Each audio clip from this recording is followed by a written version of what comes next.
कहानी की शुरुआत होती है एक ग्रुप एक्सप्लोरर की टीम से जो साउथ अटलांटिक ओशन के बीच में होते हैं। उस शिप पर डेविड नाम का एक वेदर ऑफिसर था जो मौसम का हाल बताता है। वो लोग एक ऐसे आइलैंड की तरफ जा रहे थे जो समंदर के बीचों बीच मौजूद था। सरकार ने डेविड को वहां इसलिए भेजा था ताकि वो उस आइलैंड के बदलते मौसम का ऑब्जर्वेशन कर सके। डेविड को लगभग 1 साल तक वहां रुकना था मौसम का डेटा कलेक्ट करने के लिए। पूरा साल मौसम का डेटा कलेक्ट करने के बाद फिर उसे वापस लौट आना था। डेविड को साल भर का खाना और जरूरत का सारा सामान दे दिया गया था। कई दिन के सफर के बाद आखिरकार वो आइलैंड तक पहुंच गए। वो लोग बोट की मदद से उस आइलैंड पर उतरे। ये आइलैंड पूरी तरह से वीरान था, जहां एक परिंदा भी दिखाई नहीं दे रहा था। उस आइलैंड पर एक लाइट हाउस और एक छोटा सा घर था जहां डेविड को रहना था, क्योंकि इससे पहले भी एक रॉबर्ट नाम का वेदर ऑफिसर यहाँ रहता था, लेकिन अब उसकी ड्यूटी का वक्त खत्म हो चुका था। उसने 1 साल तक अकेले उस आइलैंड पर रहकर मौसम का डेटा कलेक्ट किया। अब उसकी जगह डेविड यहाँ पूरा साल मौसम का डेटा कलेक्ट करने के लिए रहेगा और वो पुराना ऑफिसर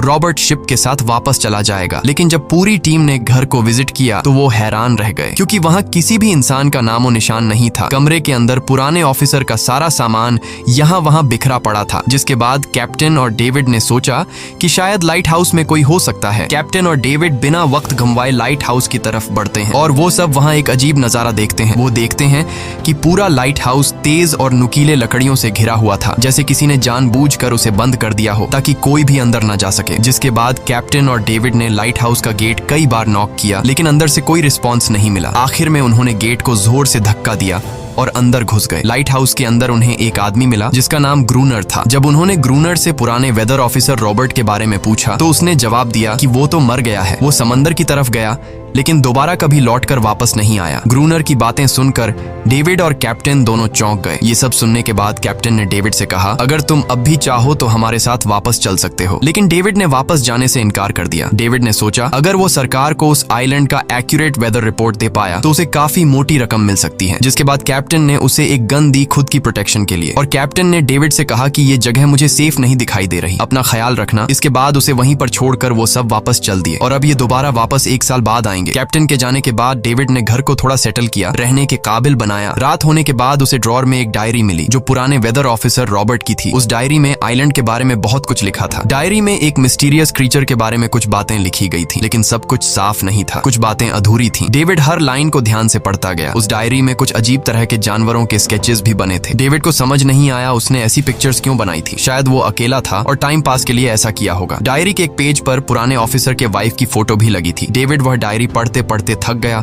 और धीरे धीरे उसकी आंख लग गई। अगली सुबह डेविड ने मौसम का डेटा कलेक्ट करना शुरू कर दिया, लेकिन समंदर के पास पहुंचते ही उसके कदम रुक गए। उसने देखा कि चट्टानों के बीच कुछ पत्थर अजीब तरीके से सजाए गए हैं और उनके बीच शेल्स रखे थे अजीब से पैटर्न में। डेविड ने सोचा शायद ये सब ग्रूनर ने किया है। वो ये सोचकर दोबारा अपने काम में लग गया। काम के दौरान जब उसने दूरबीन से लाइट हाउस की तरफ देखा तो उसे ग्रूनर के साथ एक और इंसान भी दिखाई दिया, लेकिन पलक झपकते ही वो गायब हो गया। डेविड ने दोबारा उसे देखने की कोशिश की, लेकिन फिर उसे लगा कि ये उसका वहम है। रात को डेविड अपने काम में बिजी था, तभी दरवाजे पर नॉक हुआ। उसे लगा कि शायद ये ग्रूनर है। डेविड ने उसका नाम पुकारा, लेकिन कोई जवाब नहीं मिला। हाथ में लैंप लेकर जैसे ही डेविड दरवाजे की तरफ बढ़ा तो उसके कानों में कुछ अजीब सी आवाजें गूंजने लगीं जो किसी इंसान की बिल्कुल भी नहीं थी। और फिर उसने देखा गेट के नीचे से किसी अजीबोगरीब क्रीचर का हाथ अंदर आने की कोशिश कर रहा है। वो इंसान का हाथ बिल्कुल भी नहीं था। ये देखकर डेविड के पांव तले जमीन ही खिसक गई। वो तुरंत बेसमेंट की तरफ भागा और वहां जाकर छुप गया। कुछ ही देर में वो मिस्टीरियस क्रीचर घर के अंदर घुस चुकी थी। वह छुप छुप कर डेविड को ढूंढ रही थी और डेविड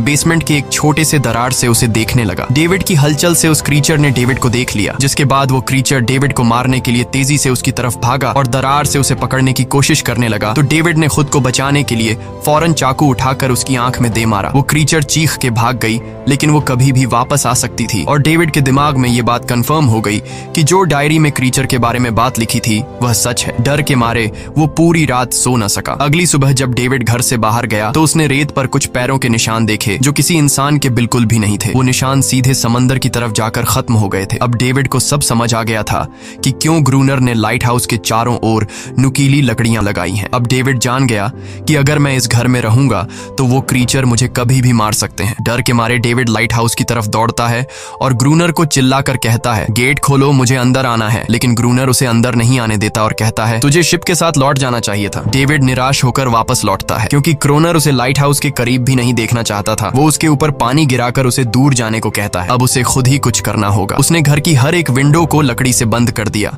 चारों तरफ नुकीली लकड़ियों से घेरा बनाया और गेट के बाहर पुराने कागज और किताबें रखी। फिर उन पर तेल छिड़क दिया ताकि अगर वो क्रीचर वापस आए तो उसे आग से डराकर भगाया जा सके। लेकिन एक बात थी जो डेविड अब तक नहीं जानता था और ये बात उसे आज रात पता चलने वाली थी। खुशकिस्मती से उसे घर के अंदर एक पुराना बॉक्स मिला। उस बॉक्स में एक गन थी और बहुत सारी बुलेट्स। ये देखकर उसे जिंदा रहने की थोड़ी सी उम्मीद मिली। जैसे जैसे सूरज ढलने लगा, डेविड के दिल में डर बढ़ने लगा। कुछ ही देर में चारों तरफ रात का अंधेरा छा गया। डेविड गन हाथ में लिए घर के एक कोने में चुपचाप बैठा था। उसकी दिल की धड़कनें तेज थीं। तभी एक अजीब आवाज सुनाई दी और जब डेविड ने खिड़की से छुपकर समंदर की तरफ देखा तो जैसे उसके पैरों के नीचे से जमीन ही खिसक गई। उसने देखा कि सिर्फ एक नहीं बल्कि पानी में से कई सारी वही अजीबोगरीब क्रीचर्स उसकी तरफ बढ़ रही हैं। कुछ ही देर में वो सब इकट्ठा होकर कमरे का गेट तोड़ने की कोशिश करने लगे। डेविड ने तुरंत गोलियां चलानी शुरू की, जिनमें से कुछ क्रीचर्स गिरकर मर गए। डेविड को लगा कि गोली की आवाज सुनने के बाद वो डरकर भाग जाएंगे, लेकिन अपने साथियों को मरता हुआ देखकर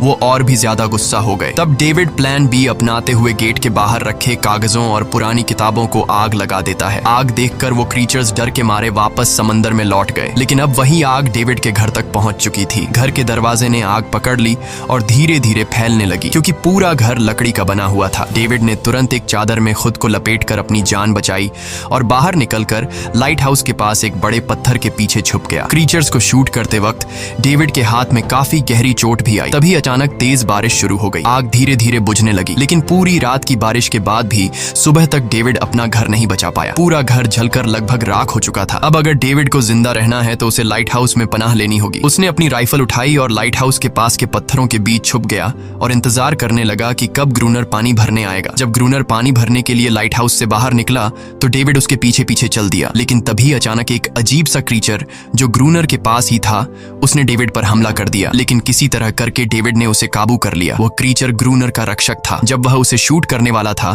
तो ग्रूनर ने तुरंत डेविड को रोका और कहा, रुक जाओ, ये मेरा पालतू है। डेविड ने गोली नहीं चलाई और मौके का फायदा उठाते हुए उसने ग्रूनर के साथ एक शर्त रखी, अगर इस क्रीचर को जिंदा रखना है तो मुझे लाइट हाउस में रहने दिया जाए, नहीं तो मैं इसे मार दूंगा। जिसके बाद ग्रूनर ने हाँ कर दी क्योंकि डेविड के पास ढेर सारा खाना और गन पाउडर था। शाम होने से पहले दोनों बचा हुआ खाना लेकर लाइट हाउस लौट आए और वो दोनों आराम से सो गए। अगली सुबह वो क्रीचर चुपचाप डेविड का हाथ चाट रहा था। जब डेविड नींद से जागा तो उसने देखा कि इस क्रीचर के चाटने की वजह से उसका हाथ पूरी तरह से ठीक हो चुका है। ये सब देखकर डेविड हैरान हुआ। डेविड अब क्रोनर से इस क्रीचर के बारे में और जानना चाहता था और फिर ये सब दुनिया के सामने लाना चाहता था क्योंकि ये किसी जादू से कम नहीं था। डेविड ने सोचा, अगर इस क्रीचर का राज दुनिया के सामने हम लाते हैं तो डेविड और क्रोनर दोनों बहुत सारा पैसा और नाम कमा लेंगे। लेकिन क्रोनर को ये सब नहीं चाहिए था। वो इस आइलैंड से कहीं नहीं जाना चाहता था। क्रोनर का अब इस दुनिया में कोई नहीं बचा था। उसके लिए ये आइलैंड परफेक्ट था जहां वो अपने आप को एक किंग समझता था और अपनी मर्जी का मालिक। इसी वजह से उसने आइलैंड के कई हिस्सों में लिख दिया था, क्रोनर यहाँ का बादशाह है। लेकिन डेविड को ये समझ नहीं आ रहा था कि ये अजीब सी क्रीचर क्रोनर की फालतू कैसे बनी। तो क्रोनर ने बताया कि एक बार क्रोनर ने उसकी जान बचाई थी। वो गलती से उसके फिशिंग नेट में फंस गई थी। तब ये क्रीचर छोटी थी और उस दिन के बाद से वो क्रोनर के साथ ही रह गई। उसकी हर बात माननी शुरू कर दी। लेकिन क्रोनर एक सख्त इंसान था। वो इस क्रीचर के साथ बहुत बुरा बर्ताव करता था। क्रोनर हर दिन इस क्रीचर के साथ फिजिकल रिलेशन रखता था। क्रोनर ने बताया कि एक बार इस क्रीचर ने मुझ पर हमला भी किया था और उसके बदले में क्रोनर ने उसे ऐसी सजा दी कि उस सजा के बाद वो क्रीचर अपने आप को क्रोनर की गुलाम समझने लगी। और आप सब भी समझ गए होंगे कि हर रात वो क्रीचर समुद्र से बाहर क्यों आते हैं। वो सभी इसलिए आते हैं ताकि अपने साथी को क्रोनर से छुड़वाकर वापस ले जाए। लेकिन क्रोनर ऐसा नहीं होने देता। वो क्रीचर्स दिन के उजाले में अटैक नहीं कर सकते क्योंकि सूरज की रोशनी उनकी स्किन जला देती है। डेविड अब यहाँ और नहीं रहना चाहता था। वो किसी तरह से आइलैंड से अपनी जान छुड़ाना चाहता था। खैर, शाम होने लगी और क्रोनर ने उससे कहा, गन लेकर रेडी हो जाओ क्योंकि वो क्रीचर्स कभी भी हमला कर सकते हैं। वो लाइट हाउस की लाइट ऑन करने के लिए तैयार हो गए और कुछ ही देर में समुद्र से बड़ी संख्या में क्रीचर्स निकलकर बाहर आ गए। वो लाइट हाउस की तरफ बढ़ते जा रहे थे। क्रोनर उन पर लगातार फायर करता जा रहा था, लेकिन डेविड पूरी तरह से डर गया था। वो लाइट हाउस के अंदर की तरफ आने लगा। क्रोनर के बार बार कहने के बावजूद वो बस एक कोने में चुपचाप बैठा रहा और कुछ ही देर में डेविड बेहोश हो गया। क्रोनर पूरी रात अकेला इन क्रीचर्स से लड़ता रहा। अगली सुबह क्रोनर ने गुस्से में डेविड के मुंह पर पानी डालकर उसे उठाया और कहा, अगर तुम्हें जिंदा रहना है तो इनकी जान लेनी होगी, नहीं तो तुम्हें लाइट हाउस से निकाल निकाल दिया जाएगा और तुम्हें मेरी हर बात माननी होगी। रोजाना पानी भर कर लाना, लाइट हाउस के छोटे बड़े काम करना और रात को मेरे साथ गार्ड ड्यूटी भी करनी होगी। अब डेविड के पास दूसरा कोई ऑप्शन नहीं था। इसी वजह से ये सब करना उसकी मजबूरी बन गया। डेविड अब क्रोनर की हर बात मानने लगा, लेकिन एक चीज थी जो उसे बिल्कुल भी पसंद नहीं आई। वो ये थी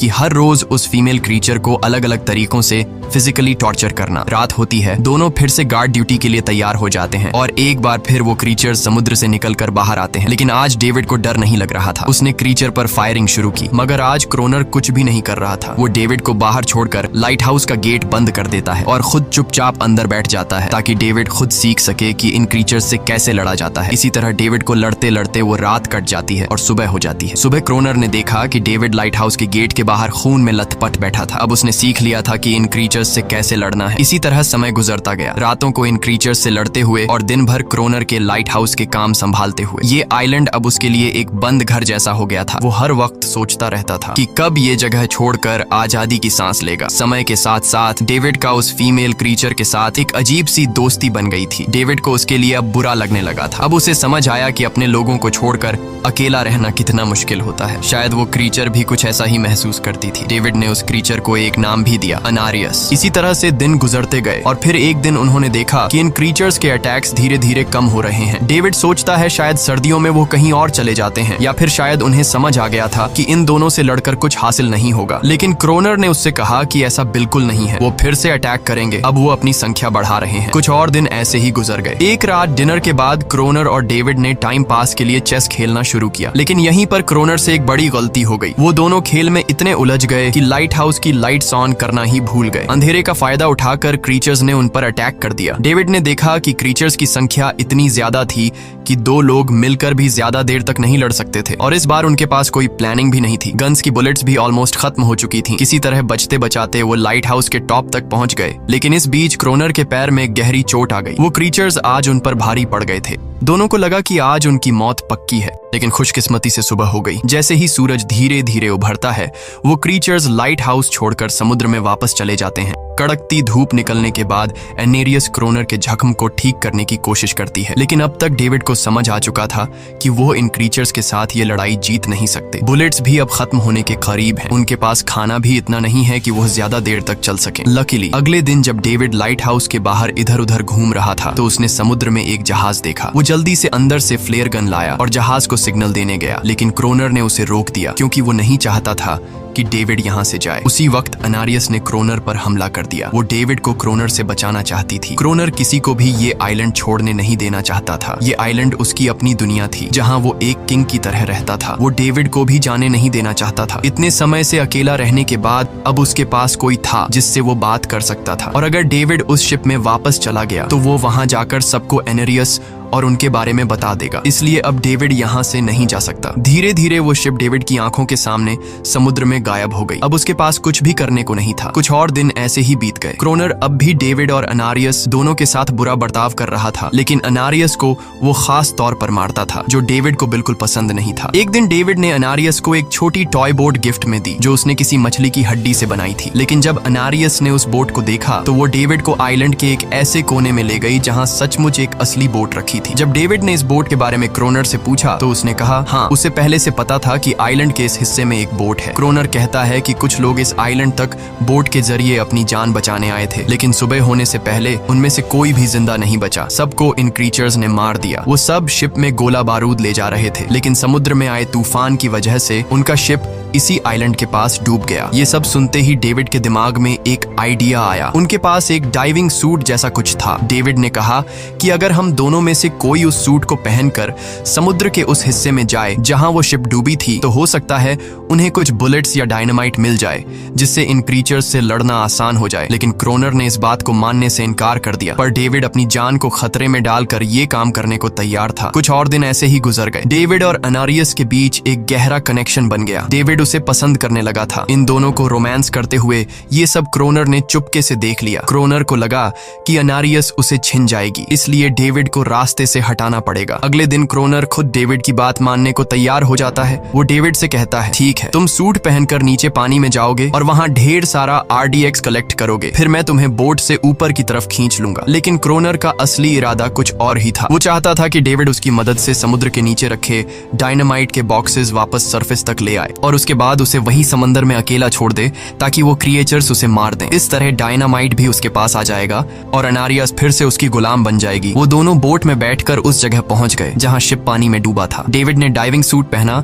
और समंदर के नीचे उतर गया। नीचे जाने के बाद डेविड ने देखा कि शिप पूरी तरह तबाह हो चुकी है, लेकिन उसकी किस्मत अच्छी थी कि उसे कुछ डायनामाइट के बॉक्स मिल गए। लेकिन तभी अचानक कुछ क्रिएचर उसके सामने आ गए। क्रिएचर्स को देखते ही डेविड घबरा गया और नीचे गिर पड़ा। वो डाइविंग सूट इतना भारी था कि वह हिल भी नहीं पा रहा था और डेविड क्रोनर को ऊपर सिग्नल भी नहीं भेज पाया। क्रोनर को लगा कि शायद वह क्रिएचर्स डेविड को मार चुके हैं, लेकिन असल में वो तो सिर्फ दो छोटे बच्चे थे। डेविड ने जैसे तैसे करके अपना डाइविंग सूट वहीं छोड़ दिया और ऊपर सतह तक खुद को पहुंचाया। उन्हें वहां कुछ पुराने बॉक्स मिले जिनमें डायनामाइट था। इसके बाद यह दोनों काम पर लग गए। उन्होंने लाइट हाउस के आसपास 2 लेयर्स में डायनामाइट बिछा दिया ताकि जब अगला हमला हो तो वे मॉन्स्टर्स को एक ही बार में खत्म कर सकें। कुछ महीने बीत गए और बर्फबारी का मौसम आया, लेकिन एक बार फिर वो क्रिएचर्स गायब हो गए। अचानक से अटैक बंद हो चुके थे, जैसे क्रिएचर्स को खबर मिल गई हो कि उनके लिए जाल बिछाया गया है, इसीलिए अब वो अटैक नहीं कर रहे थे। क्रोनर को लगा कि शायद अनारियस ने उन क्रिएचर्स को खबरदार कर दिया है, जिसकी वजह से वो अनारियस पर जुल्म करने लगा, लेकिन डेविड ने उसे रोक लिया। आखिर में दोनों ने मिलकर एक नया प्लान बनाया, लाइट हाउस का मेन गेट खुला छोड़ने का, ताकि जैसे ही वो क्रिएचर्स पास आए डायनामाइट से उन सबको उड़ा दिया जाए। डेविड ने चालाकी से काम लेते हुए अनारियस को लाइट हाउस के टॉप पर चीखने को कहा। एनरिस की आवाज सुनते ही